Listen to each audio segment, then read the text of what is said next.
Hidden work and concealed work that you do behind the scenes. So a big Shapell to you.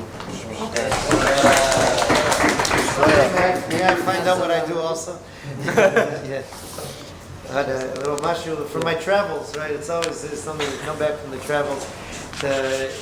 So I was in a land of two lands of royalty, right? In certain ways, I spent Shabbos in Versailles, right, within spitting distance of Louis XIV's digs there, which were quite impressive. And then I spent Shabbos mostly with English people. Then I went to England for a bit, where they also have their royalty. And when we approach Rosh Hashanah, we know that the Americans especially have a very hard concept with the whole idea of Malchus. Because Chazal say that Malchus exists in the world for us to have a concept of Malchus Derakia, of the Malchus Shamayim.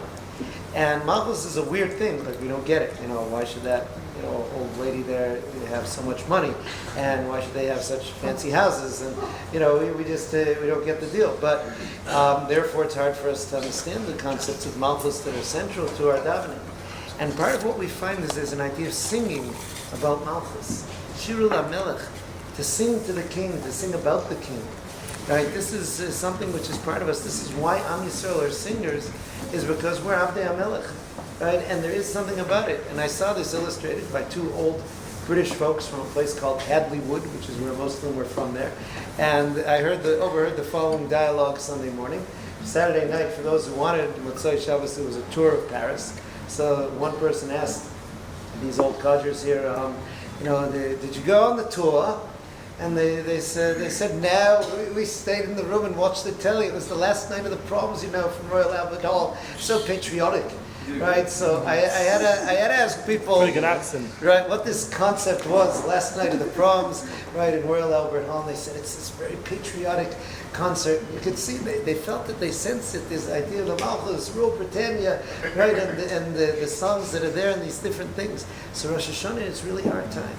It's a time that we sing to the king. The Pinchas of Kard said a very deep thing about this. Pinchas of Kard said, he gave a mashal. He said, a lot of times you have somebody who goes before the court and he's convicted, off with his head, dead.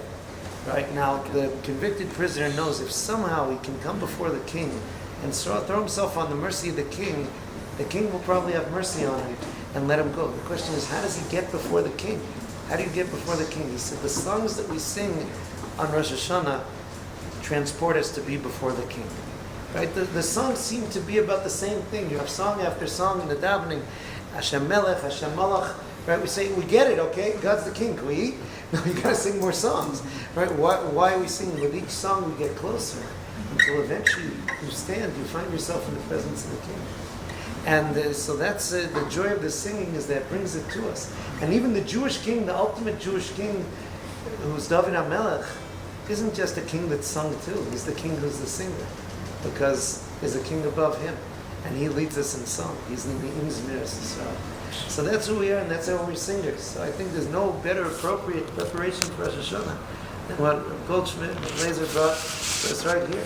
It's important to know, and we have to keep it up and to make sure things we do incorporate this, not just another analytical bit, not just another speech, but to let our souls sing.